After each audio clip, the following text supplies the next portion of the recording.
So, Jai Bhim and Namo Buddhaya to you all as we embark on our sixth session today, led by Peter Sahib, who has been very kind enough to lead the 5 sessions so far on Sadhguru Kabir.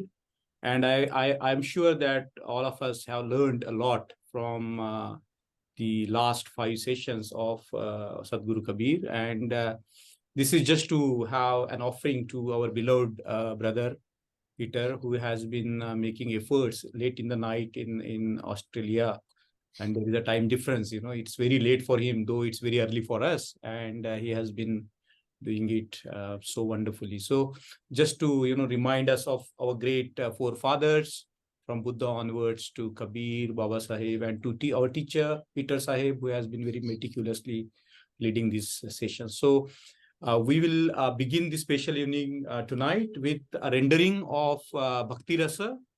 The dohas have been suggested by Peter sir, and they are very beautiful ones. Bhakti ka marag, jhinare, subtle. The path of the devotion is very subtle, very subtle. And this subtlety is captured by two gentlemen here. Let me introduce you them briefly here. He is Kamlesh.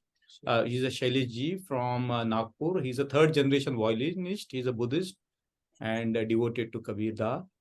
And here is Kamlesh, whom a lot of you know, and they are going to sing before us. This is very beautiful composition of Doha. So let me request them to kindly go ahead.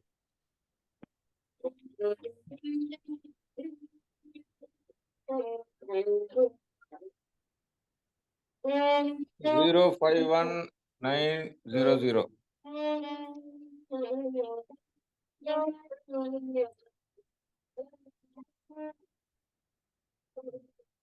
भक्ति का मार्ग झिनारे, भक्ति का मार्ग झिनारे, नहीं चाह नहीं चाहना, नहीं चाह नहीं चाहना, चरणन लो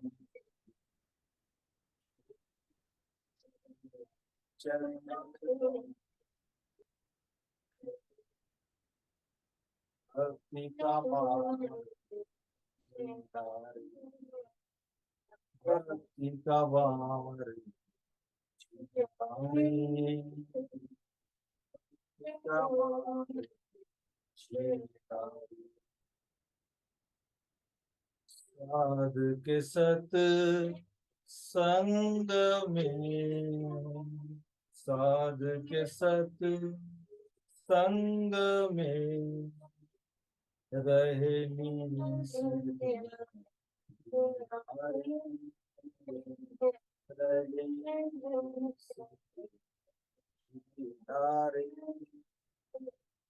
भक्ति का मार्ग झिनारे, भक्ति का मार्ग झिनारे,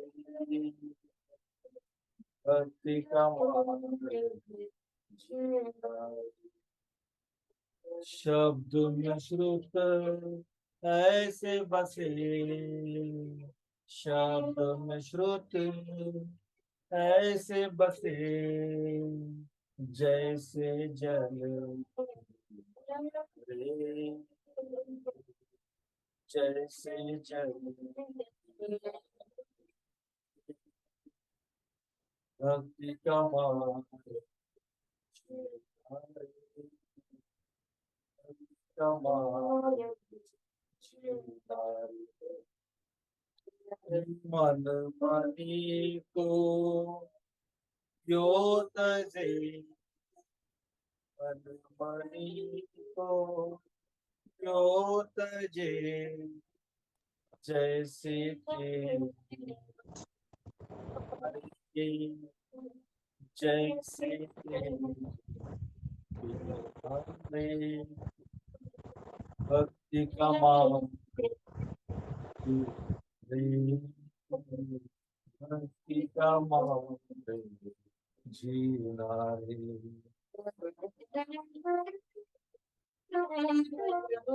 दयाची मां संतोष गसी, दयाची मां संतोष गसी, रहे अति नारी, रहे अति नारी, भक्ति का मार्ग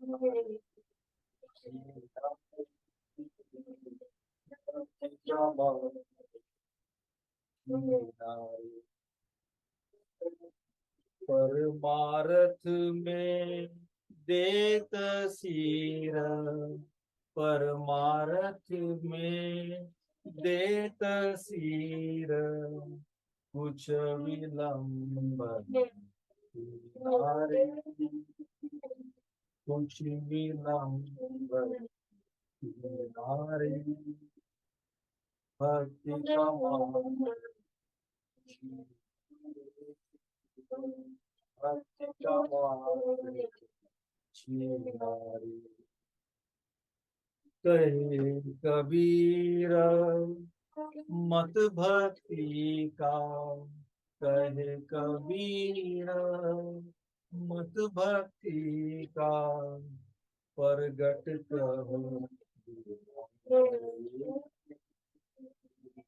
प्रगट कहो भक्ति का मार्ग, भक्ति का मार्ग, भक्ति का मार्ग।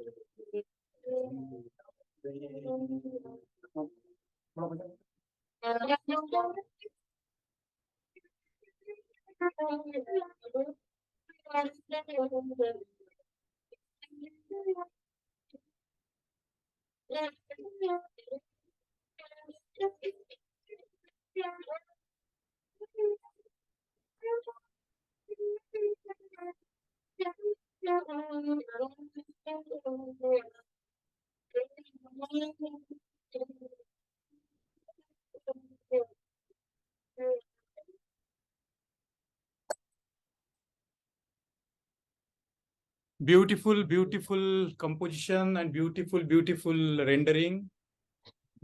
Thank you. So, Sadhu, sadhu. sadhu, sadhu, sadhu.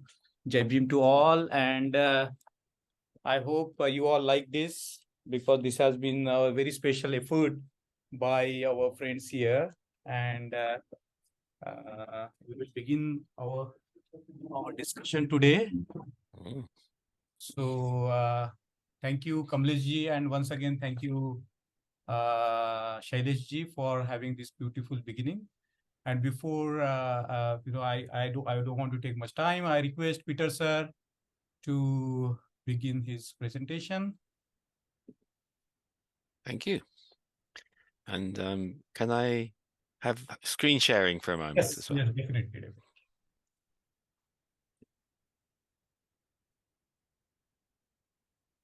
Thank you. Oh, well, that was so beautiful to hear that being performed. And just for myself, I'd like to I'd like to say that this is a beautiful verse. It's from this Bihira and Prem Anga of the Kabir Shabdavali. And this verse I thought was, as you could hear, so beautiful, and the sentiment so excellent in it. The path of, this was my poor English translation. Oh, the path of bhakti is so subtle. It's neither wanting nor not wanting, staying absorbed in the lotus feet. It's the company of the sadhs in which you immerse yourself night and day. It's living as hearing, dwelling in sound, as a fish dwelling in water. It's discarding the mind's excesses as an oil presser discards oil seed cake husk. It's holding on to compassion, forgiveness, contentment, living in utter humility.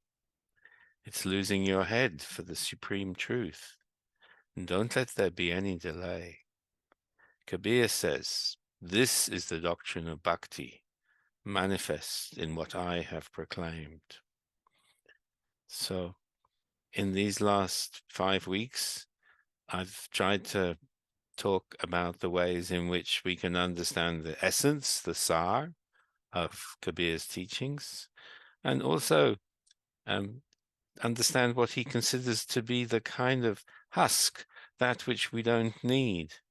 And I must admit that when I first came across the word bina, I didn't know that it had two meanings. It meant to drink, but it also meant oilseed cake husk, oilseed cake. And I don't know if this is still a term used for it, but at one time it was. And I was much impressed by this verse because, yes, Kabir's path is a path of bhakti, but this path is so subtle, and we're used to hearing of Genie, Genie Chadaria, that other wonderful song that talks about how subtle, how the bhakti is of Kabir's tradition. But this one is rather wonderful too, because sitting here, and I hope sitting there, you may also feel this idea of that it's not wanting nor not wanting seems rather extraordinary, because it seems to echo that way in which we talk about when practicing anapanasati. We don't want to get caught up in wanting, and we don't want to get caught up in not wanting. It's this rag and dvesh, which is not the path that's followed in Buddhist meditation as well. And I take the idea of staying absorbed in the charan as being devoted to the present moment, to what you're actually experiencing. I well remember also at one moment hearing a Buddhist teacher, Christopher Titmuss, saying that people say that there's not a lot of devotion in much Buddhism, but he said that that was the wrong way of looking at it. There is enormous devotion in Buddhist practice, always to the present moment, the moment that you're actually in. And I liked the idea of the company of sadhs in this, in which you immerse yourself night and day. Because, well, it's night for me and it's day for you, and we're sharing this company together. And I think that's the second important part of it, isn't it? That there's in the Buddhist world, there's the Buddha, the Dharma, and the Sangha. But in the Kabir world, there's Kabir, the teachings, and the Sangha of those who are sadhs like yourself, seekers. And then this third couplet here, it's living as hearing dwelling in sound. So it's not listening to something, it's living in the hearing itself, as in the Buddha's teaching to Baha'ya. It's a dwelling on the senses themselves, but not chasing what the senses lead you to. And we might probably spend many more times discussing what the dwelling as a fish in water might mean. But in Kabir tradition, I've come across people who've told me that fish swim against the current and the bird flies through the sky. So living like a fish dwelling in water is to live but not be carried away by the sensual kind of waterfall that falls upon us all the time. And then the central doha here is it's discarding the mind's excesses, the manmani, just as an oil presser discards oil seed cake husk. It's a bit clumsy in English, but I can't think of a better way to put it today. So it's this idea that the everyday experience of suffering, which is what most of us feel in one way or another, because it's the natural state in which we exist, is something which is still possible to extract out of, that which is the essence which lies within it, the sar. And in a way that I feel also echoes Buddhist teachings, as we do this, we need to hold on to compassion, forgiveness, and contentment. Daya, Kshima, Santosh. And these are qualities which both Buddhist and Kabir tradition clearly hold on to as key virtues. And also the idea of living ati adhina. I take this to mean living in humility, so not becoming general, what would you call it, dominated by this sense of ahamkara, which often seems to cause the sentiments of self-importance, which lead to so much trouble in this world.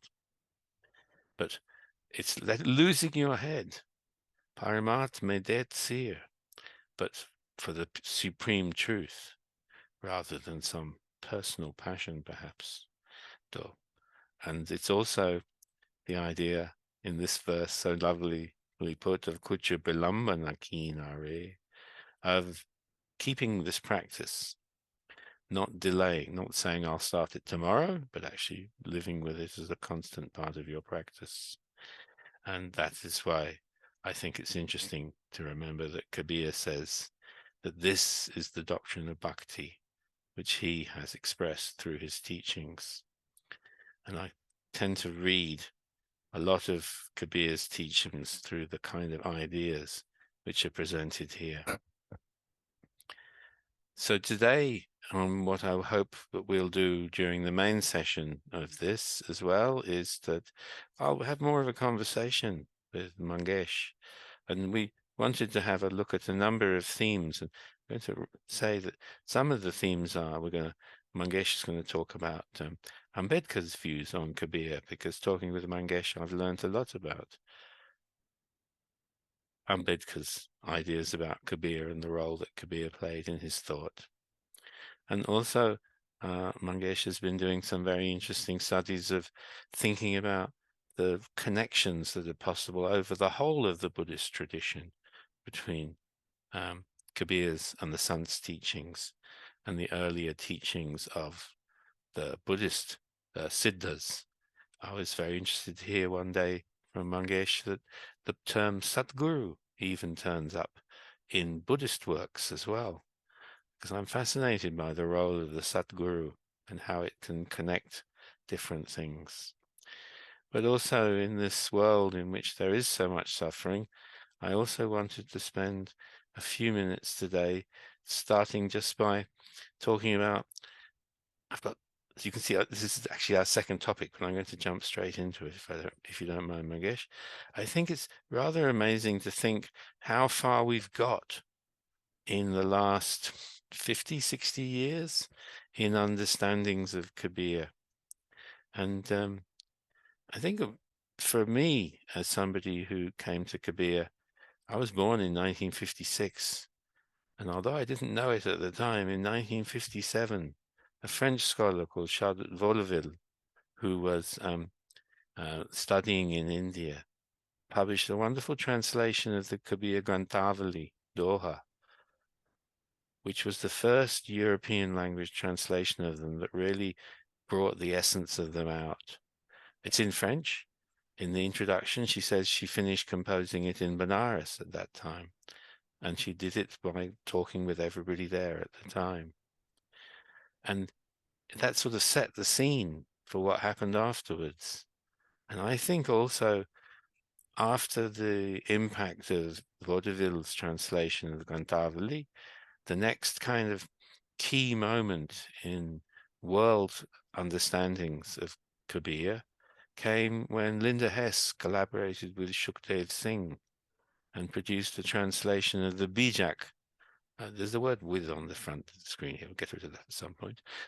So that's a marvelous translation, because she talks about the way that Kabir uses rough rhetoric. So he talks in a direct way to us all. And Shukdev's insights into the Vani as well were really important.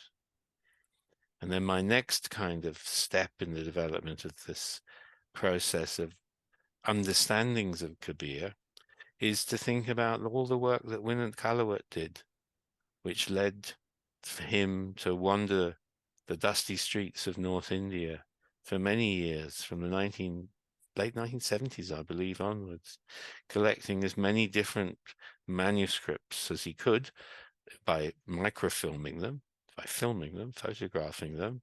And that allowed him eventually in 2000 to publish something he called Kabir Millennium Vani, which has to be the most authoritative early vision you can get of what Kabir's Vani looked like. And he chose a date of 1715 as a cutoff date for what he looked at. So it's kind of arbitrary, but it does give you a really good picture of what Kabir's Vani was like before 1715. But then another way of looking at Kabir, which is so important, is the living Kabir, the sung traditions. And I think a great celebration of understandings of Kabir has been Shabnam Viramani's multimedia project, which is called Kabir Project, which she says she began in 2002, and has led to so many fantastic CDs and videos and other forms of publication, which have documented the way that Kabir was and is recalled, and his words are sung and performed in India and in Pakistan, in Rajasthan, and in Malwa, and in Madhya Pradesh. And I think as a little teaser of what I believe is coming in the next year or two as well, we should also be watching out for a translation which Linda Hess and Jaroslav Strnad are working on, which is an English translation of the Millennium Vani of Kabir. I'm not sure what exact form it will have, but I'm very excited to see that when it finally comes out. And if I can let myself just talk for a moment longer and then I'll stop, I think I'll do. I'd like to say that when we come to Kabir, we come to the Buddha, one of the fundamental questions which everybody wonders is really suffering? How can it end? And I think many years ago when I was an undergraduate, I wrote in the beginning of an undergraduate project on Kabir, looking at Kabir in the Adi Granth. I said the fundamental question that Kabir examines is the nature of suffering and how it can end. And I was aware of the Buddhist context of that, but many of my teachers said, no, Kabir is all about bhakti. I said, no, but why is there bhakti in the verses? I said, it's because suffering is the basic issue which Kabir addresses too, just like the Buddha. I think both of them saw suffering as part of existence. Now, the Buddha, I think we know, talked about suffering experience as individuals and how ideally Buddhist Sangha and state could relate to each other. And people often talk about it as being like the two wheels of Dharma. If the Buddhist Sangha can advise the rulers, and then the rulers can rule in such a way as to maintain the Dhamma, then the world will be a place in which there is less suffering. Not to say there won't be suffering, but there'll be less. But I've been, over the last week, I've been looking for references to Raja, to rulers, and to Raj in Kabir's verses. And I came across this verse, which I think is a hint of how we might understand how Kabir understands the state, the ruler, suffering, and our own condition. So, Nagachena tab janiye, jab eke raja hoy, yehi du raji raj mein, sukhi na dekha koi. Towns will only know peace where we live when the rulers become one, eke raja hoy, or when the rulers attain unity in themselves, not when they fight amongst themselves. Or another commentary suggests it could be that when rulers are not ruled by duality in their own mind states, self and other, illusion and power. Who knows what those dualities might be?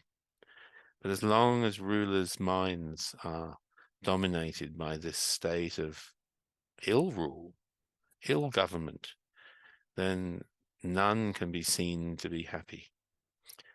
And I think that's the kind of poetic way in which Kabir talks about this issue of, which is so important really, isn't it? It's how can we understand the relationship between Kabir's teachings on suffering and the Buddha's teachings on suffering and our own experiences of suffering. And I think I'm going to go back and show you one other picture, because I think maybe this presentation could be called something like Contemporary Perspectives on Kabir. And just this last week, I was looking at these paintings by Ghulam Muhammad, a great contemporary Indian artist. And here's a beautiful picture from a series he did. I think this is actually Kabir number 12, but never mind. He did it in about 1999. And you can see inside his picture of the outline of Kabir's face, you will also see all these mriga, which he took to be symbols of the way that the mind is very mobile, constantly moving. And yet also down at the bottom of this image, we can see not just people shooting with arrows at the deers, but also there are here and there people apparently with guns as well, fighting with each other. So I think it's fascinating to realize that Kabir, be it in visual arts, be it in music, be it in poetry, be it in song, be it in verse, still forms such a vital element in how we can see our own understandings of the relationship that we have to the world and the possibilities for the ending of suffering. I'm going to stop the share and go back to us so that we can talk now between us. Mangesh, thank you very much for that opportunity to give a sort of introductory talk to today's discussion. And the music has lifted my heart. And the song. I think this is what we planned when you sent this additional slide last time. And I find it summarizing the 5 talks we had so far. So before I begin, I will just speak for a few minutes. And before I begin, I would like to offer my sincere tribute and gratitude to Peter Sahib, because 20 years back, I came across some of the notes of his course that he was running through La Trobe University. Forgive my pronunciation. No, that was right. It was called La Trobe. Yes, that was it. And there he's talking about the Buddhism of the past and the present and the future. And in the Buddhism of the past, he's talking about the medieval Buddhism. And then he raises a question about Kabir and Raidas. And he raises a very important question: what does it that makes one a Buddhist? So traditionally, we talk about the person who takes refuge in the Buddha, Dhamma, and the Sangha, and that's what makes one a Buddhist. But there is a higher refuge than that. When one is devoting to the welfare of others, one has devoted himself to the welfare of others, so much so that he or she is ready to even cut off one's head.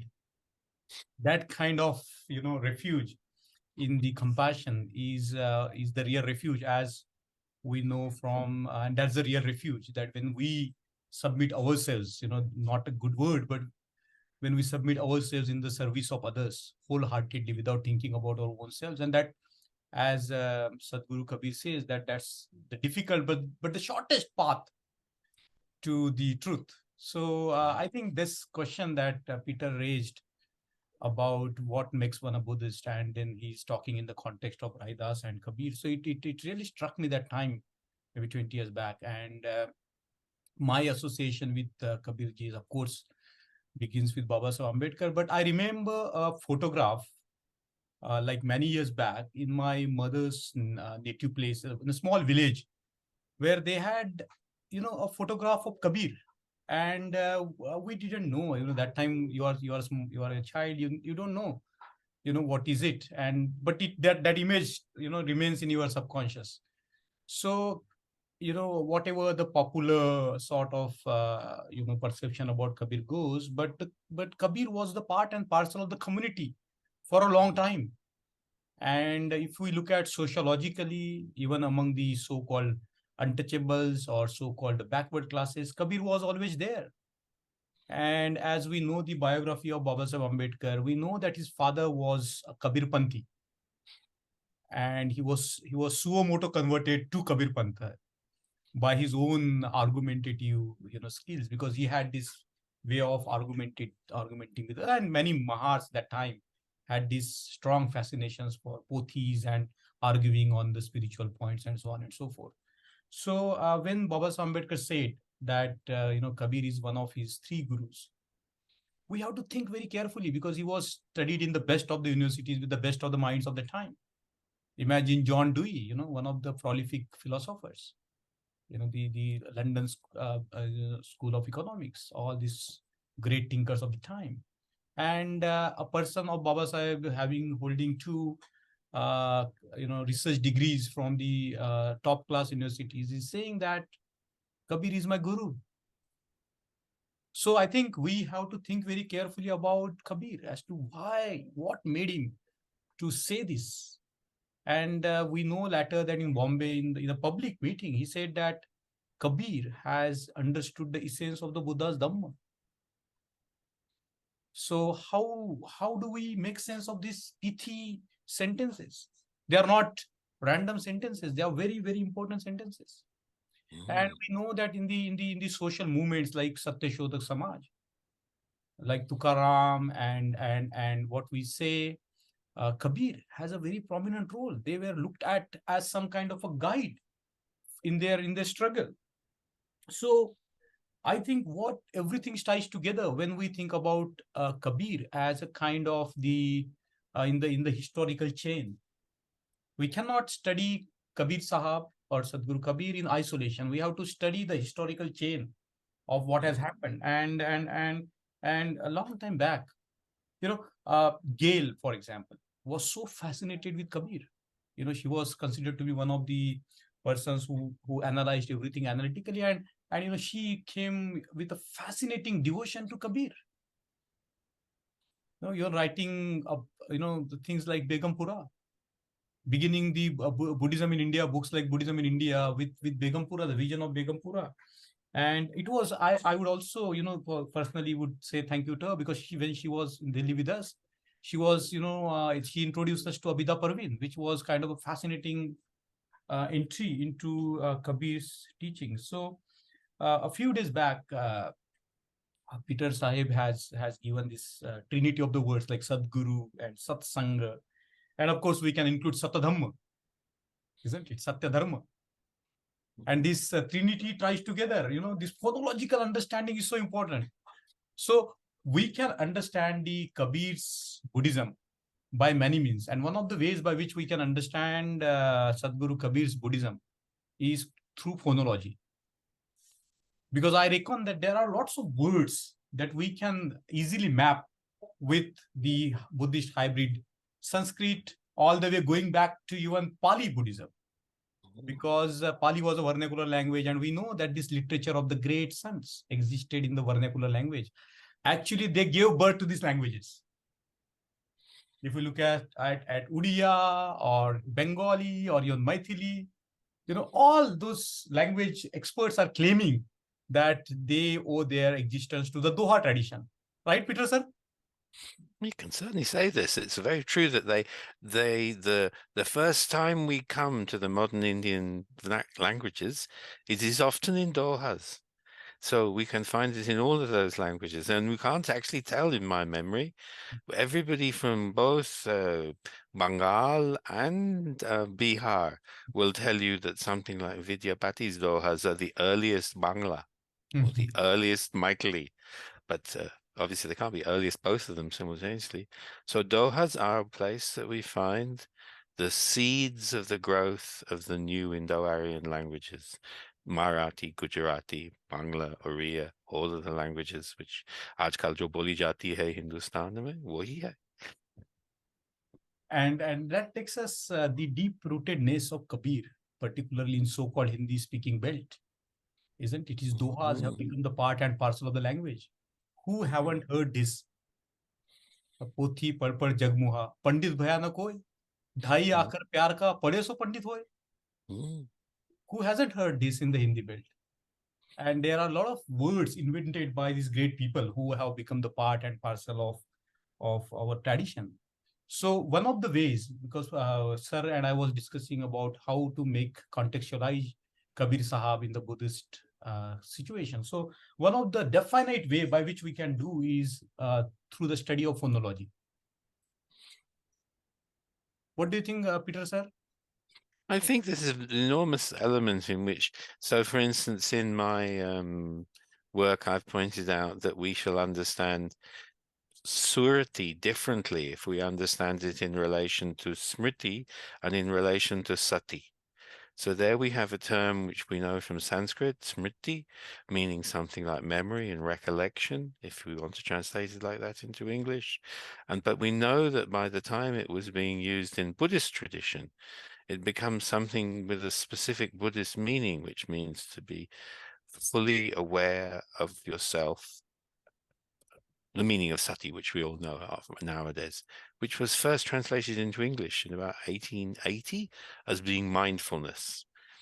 But then there's some people who've mentioned the way that surati also means the same thing.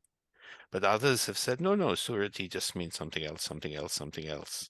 So I think we need to look at the words which we use in understanding how Kabir is through this Buddhist lens, and then it will help us to have a deep understanding of them. So that's one point that I wanted to bring out, one dimension. I'm going to touch upon a few dimensions, and the second thing that definitely we can trace out the origin of Kabir's praxis and doxis is into, if we study the intellectual history of India, isn't it? Like if we look at the intellectual history of India, mostly it's skewed by a kind of very few sort of minority groups, isn't it? But if we look at the intellectual history of India from a Buddhist perspective, so you get this range of terms like Shunya. Who has elaborated or philosophized on this term Shunya? And last week we had a lecture from our Frederick Moravik, who did a research on Buddhism in Odisha, and he says that in the Chaitanya tradition, his disciple Achyuta Das has talked about Shunya so much, and they were prosecuted, they were living in the jungle, and he's saying that that's a possible connection with Buddhism. So like intellectual history, if we look at the words like or the terms like Shunya, Sahaja, Nirvana, Nurat Sirat ke Bail Nahavan, Khet Karo Nirvani. Why this word Nirvana is there? Why there is no other word? And why it is linked to Surati and Nirati? Isn't it? So intellectual history gives us one of the portals by which we can definitely find the link of Kabir with Buddhism. And one of the fascinating things that Peter sir has opened up for us is looking at Kabir through the practices. And one of the hallmarks of Peter Sahab's these 5 days of 5 sessions was that, always going back to you.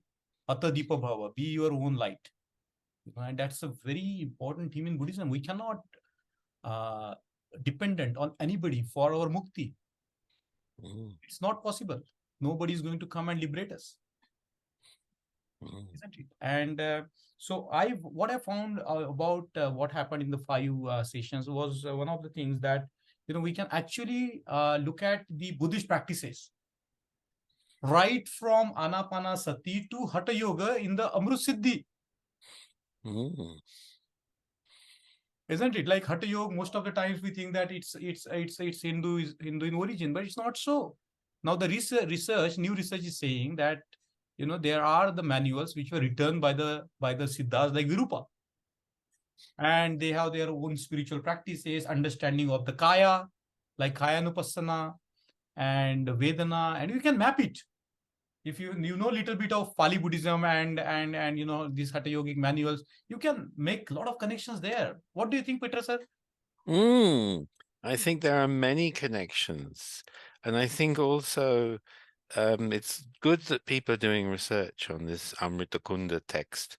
There seems to be so much about the nature of what we think of as being the yogic system, which is a broad system, not linked to any one community or any one group of people.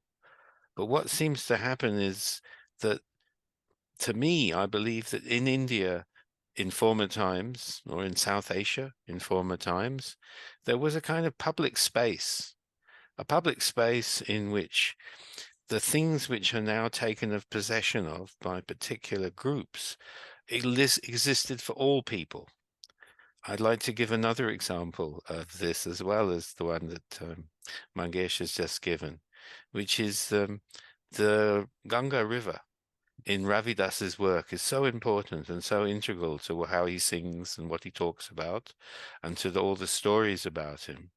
And I've tried to write about the way that nowadays in the West, we often talk about how people appropriate things, how people try to take possession of things. But what seems to be happening to me in India is that space like yoga, space like the River Ganga, that these were common goods which all people could access. But over time, some particular groups, in many cases, tried to take possession of this public sphere. It seems to me very like what happens when there is public space. Let us, for instance, look very much at what happens with people like Kabir and Ravidas, which is that if they wanted to go to the riverside in Benares, they were told that this was a public space, but not a public space for them.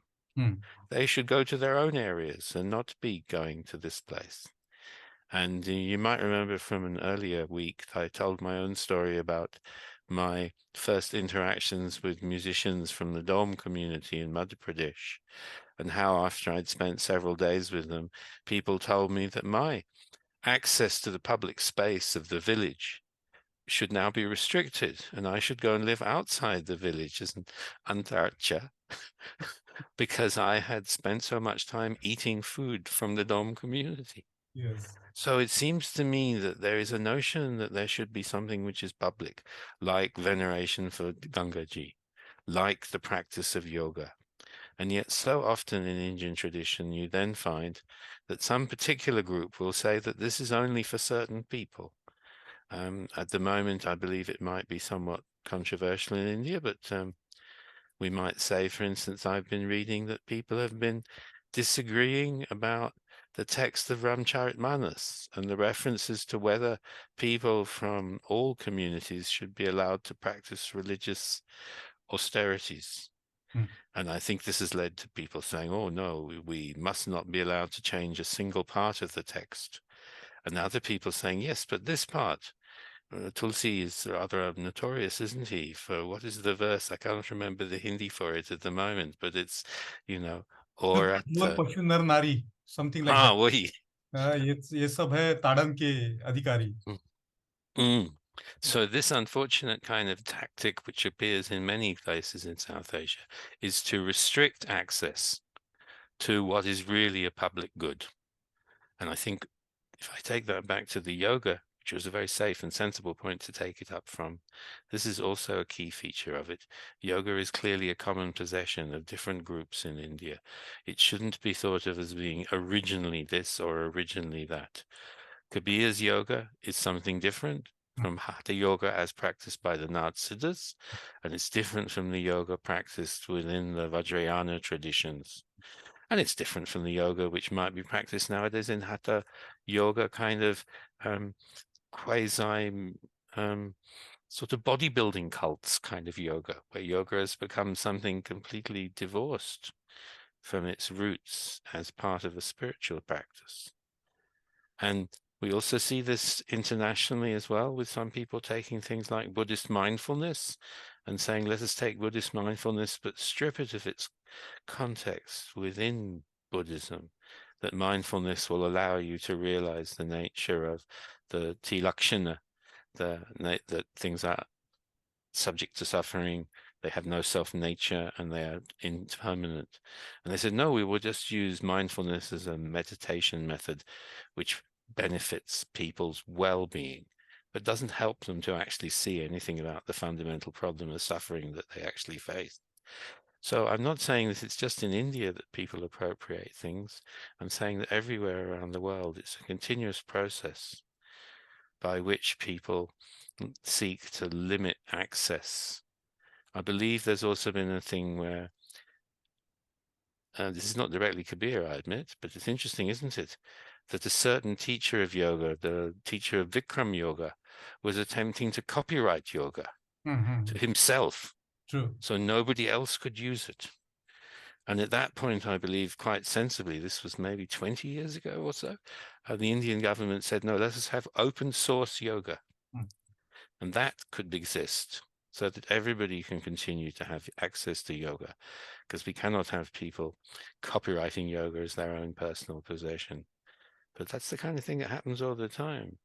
And I do think as well, it does happen with Kabir as well. People will want to say, well, Kabir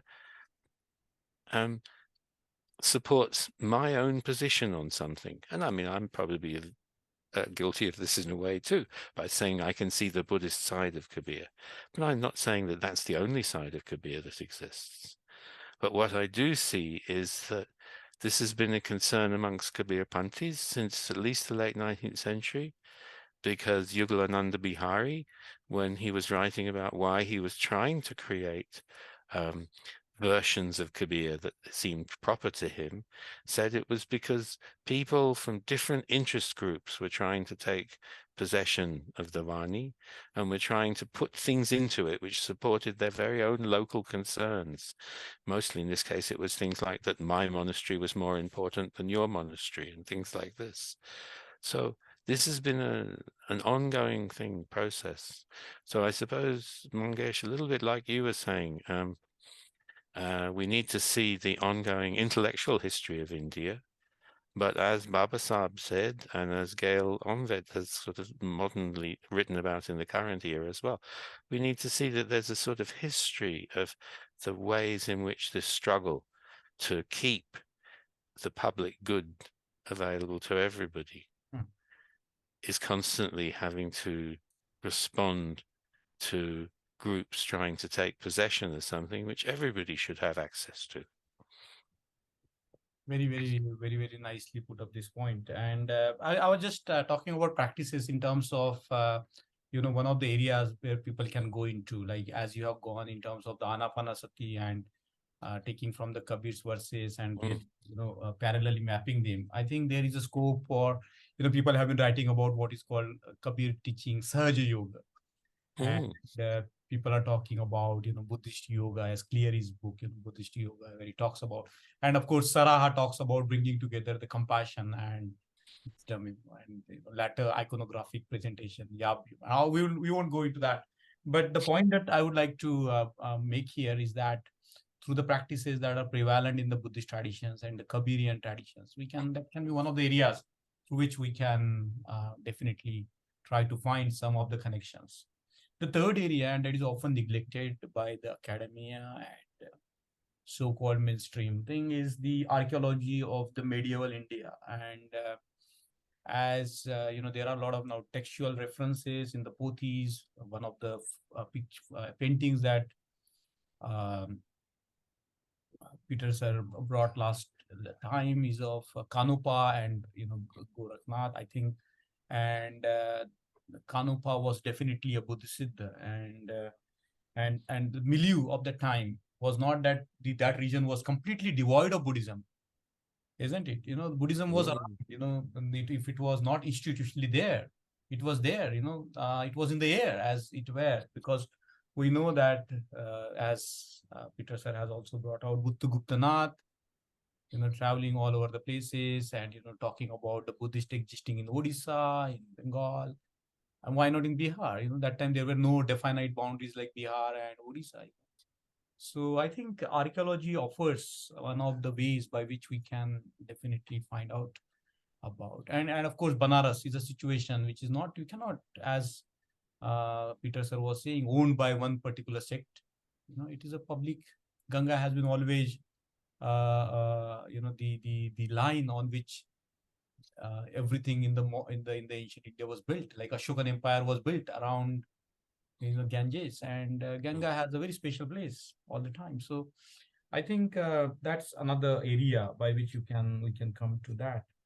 Another is, of course, the social histories of the communities like Koris or Julahas. Who were they? Raidas definitely a Chamar and Pippa and Sena and Namdev. And one of the verses that I found in the book written by Peter Sir on Raidas, where Sundar Das is talking about how they, I won't use the word defeated, but how they challenged the hegemony of a particular class. And it's very beautifully laid out, definitely showing the truth threads in the Indian history, the revolution and counter-revolution, the mortal conflict between Buddhism and Brahmanism, to paraphrase Dr. Babasaheb Ambedkar. Very evident in Sundar Das rendering. You want to say something? Okay. Any comments on that before I? Yeah, I would. Yes, I think it is very important that we keep things in contexts. Yeah. So, for instance, I was seeing one person, yourself, in one of the comments, talking about the way the name keeps appearing of poets. So we won't understand that sort of context unless we look at the broad history of how poets, composers, sants mention their names in their verses. And we can see that going right back to Evam Me Sutam. I mean, you would expect in a Buddhist sutta to have a reference to the fact that thus have I heard. And what he heard, somebody heard, a devotee of the Buddha, was he heard the Buddha speaking. So I think that in the Sant verses as well, we find this, that the Kabir says, Ravidas says, and in the Siddhas we will find also this. So there has been a great tradition of signing your work. However, there are also two different aspects to this. It's, I don't think, a matter of ahamkar. It's a matter of reminding people that this teaching relates to the ideas which are expressed by Kabir. And exactly whether that means in every occasion that the word Kabir or Raidas or whatever else it is actually integral in the verse is interesting to look at. So when I wrote my book about Raidas, Sant Raidas, I noticed that in some cases we could find the same verse attributed to Sant Raidas and to Namdev and to Bulle Shah and to the Siddhas. So the same verse had been traveling through Indian history from the time of the Siddhas with a series of allegories.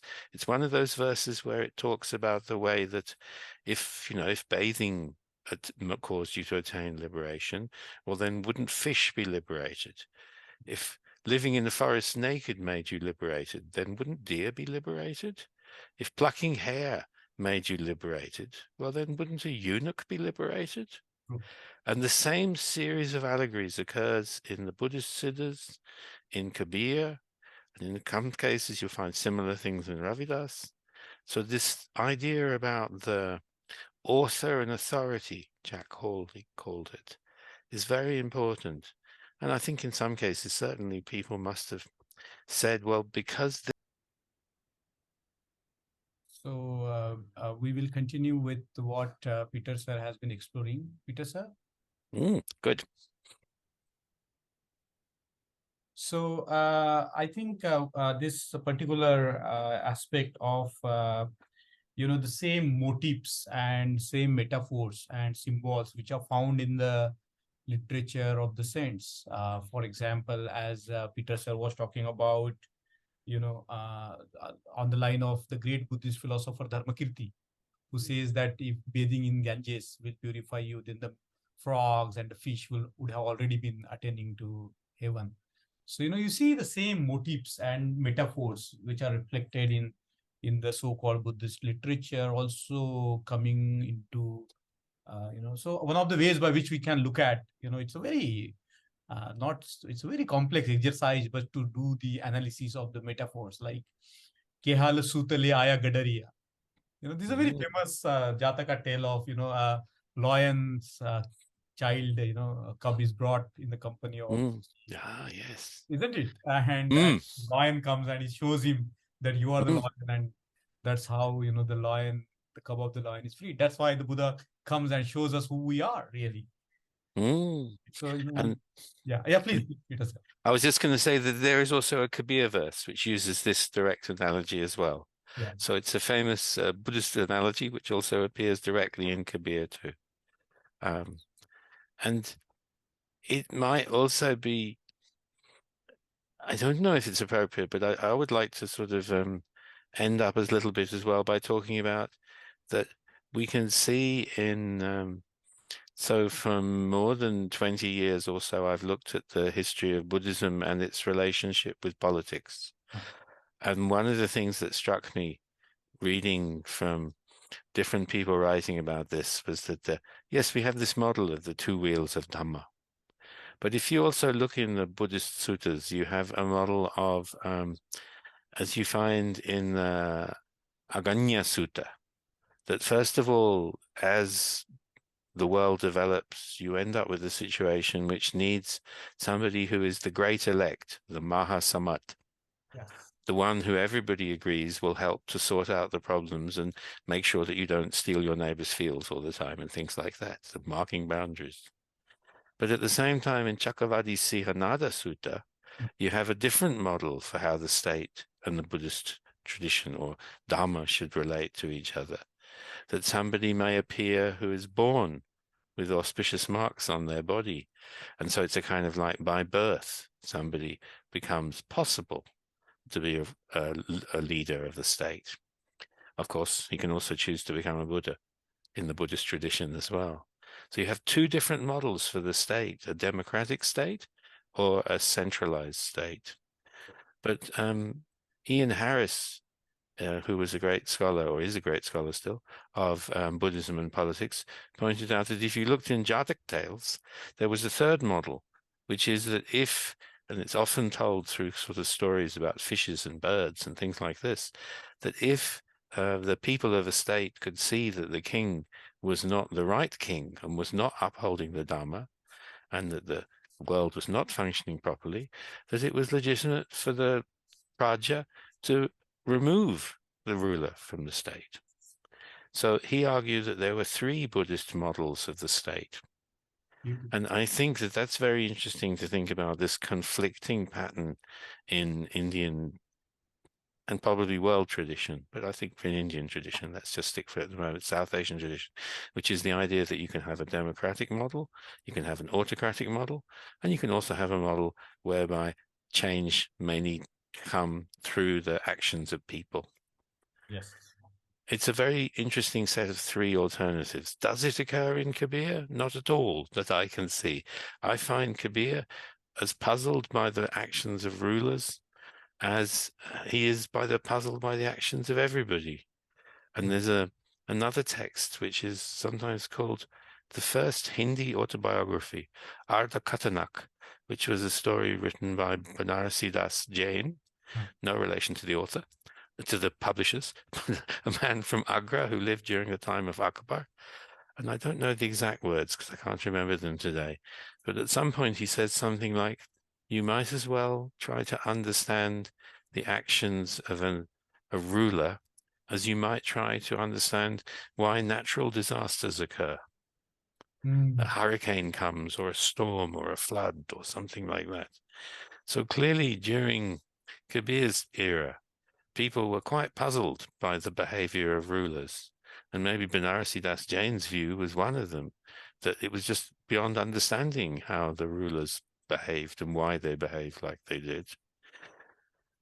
And I think in Kabir's case, my sense is that if we were to go through Kabir's verses and look for all the references to Raja and Praja, we might be able to put something together about Kabir's views about the state. But it seems to me a little bit like the Doha that I recited earlier on, that he's not going to give us a model for how to run the state beyond as long as people are deluded, whether they are kings or individuals, whether they're Raja or Praja, that they're not going to get the truth about how the world is and what it should be done. But I'd love to see more done on it. And I'd also love to say that, so over the years that I've been engaged with this kind of study, which might be over 37 years now, or 40 years I've been involved in Sant studies in one way or another. Obviously, Begumpura has been a big part of my life as well, the idea of this ideal state in which there isn't this exclusion of people from one area or another. And the possibility exists for the Khalasa Chamara, as he himself says, to wander freely through everywhere in the city, to be a full member of society in every way. And I wish that we would also have an opportunity going forward for more people to do research on the way that Kabir also reversed to Begumpura, to this kind of a state, in his own verses. And it's simultaneously in Kabir's verses, it's also a kind of a spiritual state, clearly. And it makes me think of the Buddhist parallels. There are a number of Buddhist suttas which describe how there once was a state that had a Raja who lived in the head of the state, but he had 5 main generals who guarded the different directions around the palace. And it's obviously an analogy for how our mind and body function together. So we need to look both at the spiritual dimension of Begumpura as an allegory, and also to how it must reflect also the realities of the state that Kabir and Ravidas lived in, a state in which, and I will only say this because I think it's true, I think it's very strange to think that actually, although people talk about the difficulties that Kabir and Ravidas lived under, all of the stories you find in Anant Das's Kabir Parche, all of the stories you find in Poti Pranambodh, all of them still allow the Ravidas and Kabir to go to Sikandalodi, to go to the different rulers and to obtain justice. So there is a belief in Sant tradition that rulers should be dispassionate, and if presented with admittedly somewhat strange evidence, like the ability to make a salagrama, which is stone, float in the water, that this will prove it. And the same with Sikandar Lodi. He's presented as being a difficult person to deal with, but in the end he's swayed by the truth.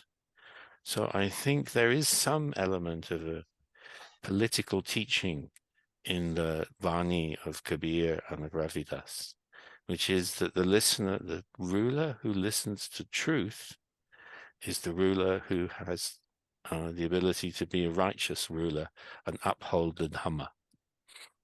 Very true, because I was struck by this because this was the last point that I was going to talk about, and you have really Yeah, it happens, eh? Yeah. So what I was thinking, I think what we had is we had this 1 minute. I will just one of the things that I found very interesting here is actually I thought you have some access to my notes because that was the last point I was going to make. Oh, good. Because I singled out this word des and pura because these two words are very important in Kabir's and Raida's thinking in terms of they think about a des, they think about a city, they think about a pura. And they also talk about the Begumpura, the Sorroles, or Prempur, or Amarpur. And I think that's a very important point to, make sense of today because as, wars are going all over the places and a lot of people are dying on this concept of this, and they have a very limited concept of a this.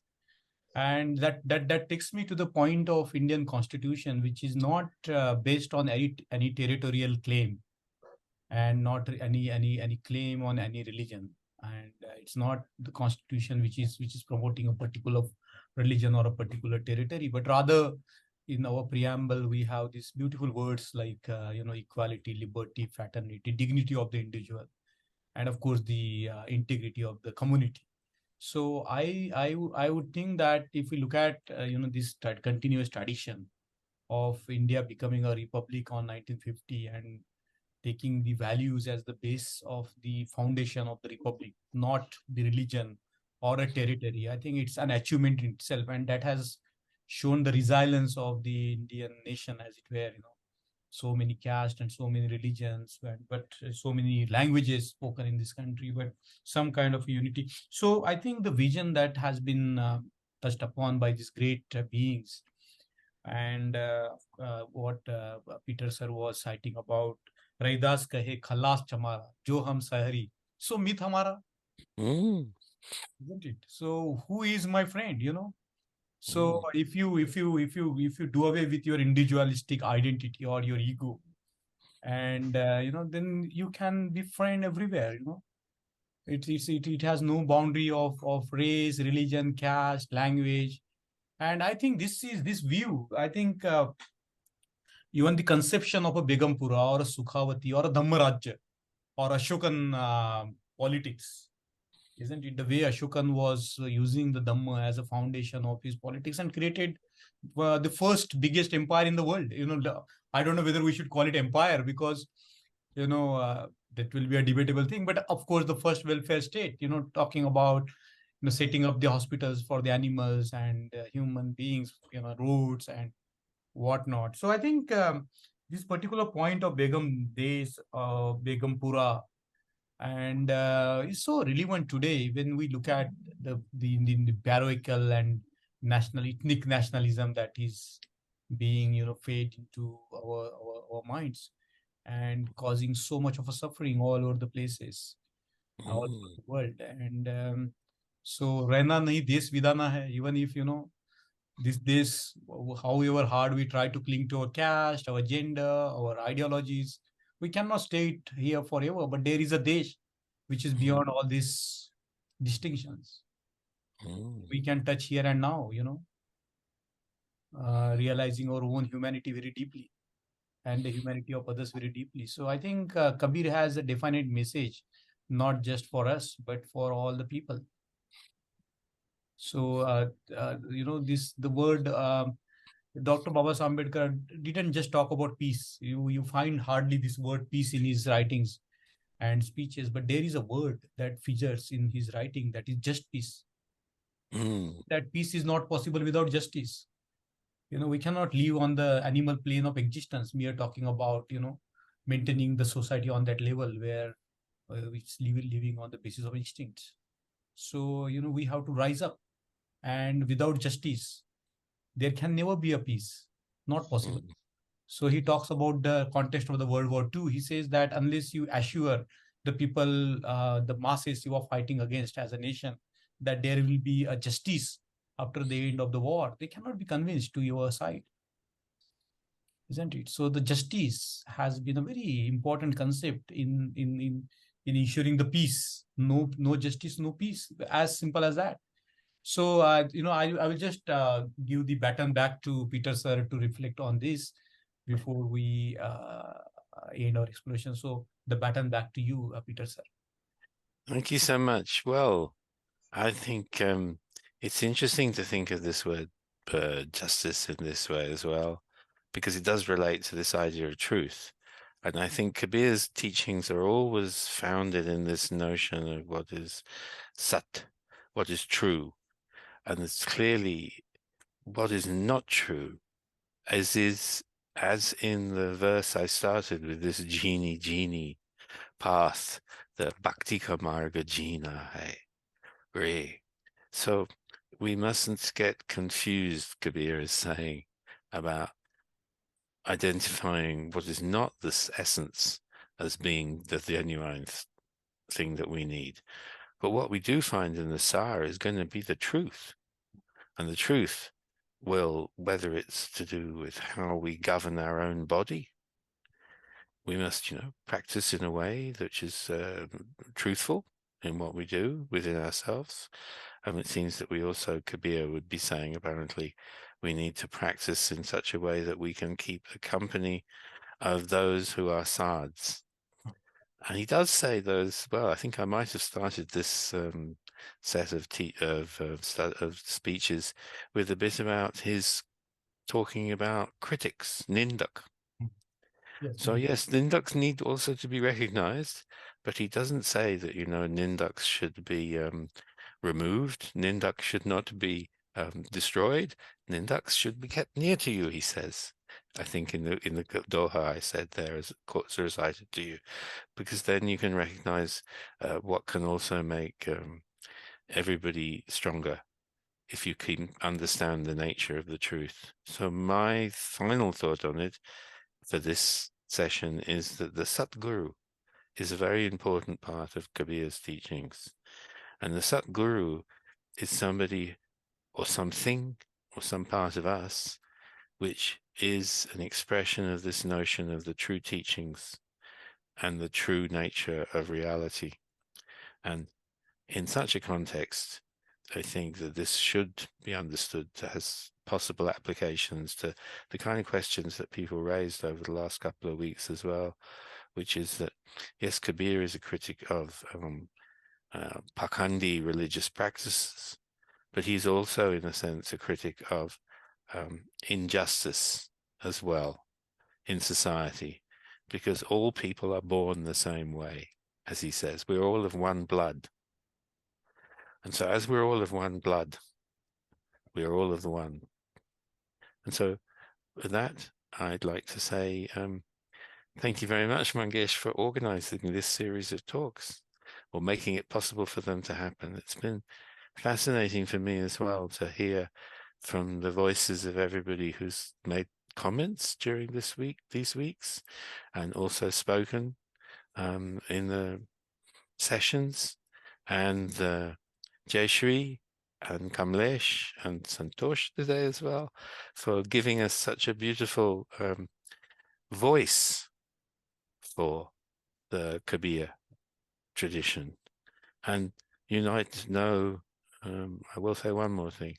So in Australia, we're all mourning at the moment, in a sense that we asked 96% of the people in the country whether they would support giving 4% of people in the country a voice. Those 4% of people are the indigenous Australians who have lived here for over 65,000 years, unlike the 96% of people who have come from somewhere else. And all that was being asked for was a voice. And even so, our vote didn't go in favor of the voice being given. So it's so important to the voice, the notion of being able to speak the truth continues all around the world. Whether it's here, or whether it's in India, or whether it's back where I was born in the UK, where they're also enmeshed in many different issues at the time and everywhere in the world.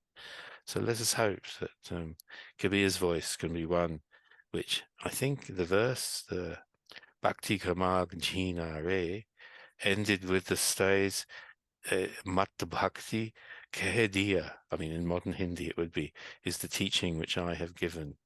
So we need to be able to speak. And that's why Kabir's name, Ravidas's name, the Siddha's names, the Buddha's name appears in the teachings, because we want to hear the voices of everybody. We want to be able for everybody to speak to everybody. Very beautifully summarized. And before we end this session, I would like to just put one comment up here. Is about about bhakti, and in Buddhism there is a word called sharan, take refuge in, and I think there is something objective to take refuge into, and Buddha is not some kind of a mystical or mysterious. That's a very objective possibility for each of us, as Brother Peter sir has said about the sharing in the vision of this great being, Buddha, Kabir, Baba Sahib, and so on and so forth. So I think this path of Sadguru, Satya Dharma, and Satsanga. So in this last 6 weeks, we had a glimpse of what can Satsanga do, and it's a very fascinating journey. And Peter is a very hardcore academic, as we know, and his heart is into researching and finding the truth. But at the same time, his heart is also deeply into speaking out. And he's a very soft-spoken man, but he speaks out, in a way that he has talked about, indigenous people of Australia. And same is the case all over the globe now, that we are kind of descending into some kind of a petrifying society where everything is deadening. And some people who can wake us up from this deep slumber are people like Sadhguru Kabir, if we can listen to their voice.